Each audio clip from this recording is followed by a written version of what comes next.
បាទគ្រប់ជំរាបសួរបងប្អូនត្រូវការឡានដឹកទំនិញប្រភេទ2តោនកន្លះ3តោនកន្លះឥ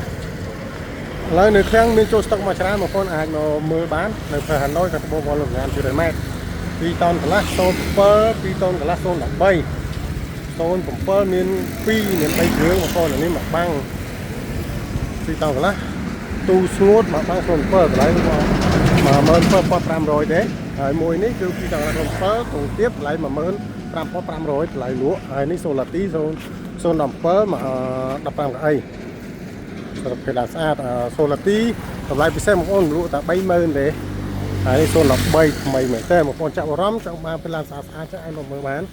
ហើយមួយនេះគឺ3តោនកន្លះនេះប្រភេទ3តោនកន្លះ011ម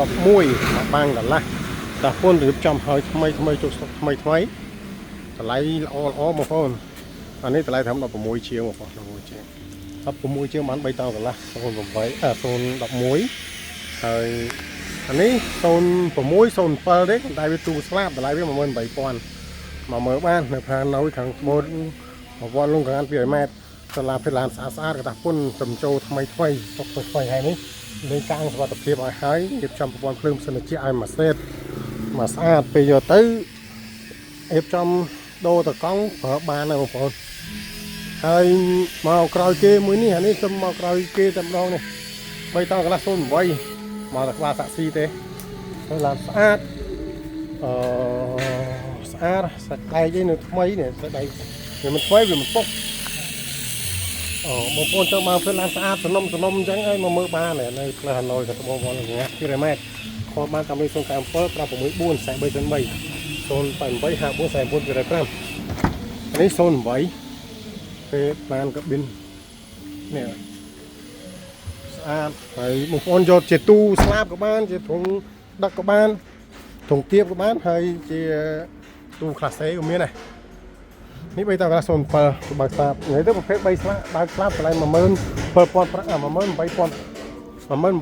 ហើយបើសិនជាយកពួកអាស៊ីខ្ពស់08 011នេះតម្លៃ18500ណាបងប្អូនអាចមកមើលបាននៅផ្លូវហាណូយទៅវល់កាងាន200ម៉ែត្រហើយខាងនេះគឺផតធូ1តោន010ខាងនឹង014បងប្អូនតើការអាចមកបាននៅផ្លូវហាណូយតម្លៃធូបងប្អូនតម្លៃពិសេសជូនបងប្អូនហើយនេះផតធូ1តោន010មកបាំងនេះ06បងប្អូន3តោនកន្លះ06មកបាំងដែរព្រោះបើស្ដាប់គឺធំស្អាតអាចមកមើលបាននៅផ្លូវហាណូយតម្លៃ17កន្លះបងប្អូនថ្លៃលក់17កន្លះ18បងប្អូនតម្លៃ18000ហើយនេះទូក្លាសេ5តោនបងប្អូនតើការអាចមកមើលបាននៅផ្លូវហាណូយអញ្ចឹងបងប្អូនចង់បានឡានចាប់ពី1តោន2តោនកន្លះ3តោនកន្លះអាចមកមើលបាននៅក្នុងស្តុកមានគ្រប់ស៊េរីហើយអញ្ចឹងហើយតម្លៃក៏ពិសេសដែរបងប្អូនចង់រំលោះជាមួយធនាគារបានដែរចូលរួមមុន10 20%ថ្លៃឡានយើងរំលោះបានហើយបងប្អូនចង់បានភេទ Kia Morning Kia Ray Cresta ឬ Kia Carnival ក៏មានដែរចាំមើលនៅវីដេអូក្រោយអរគុណច្រើនជំរាបលា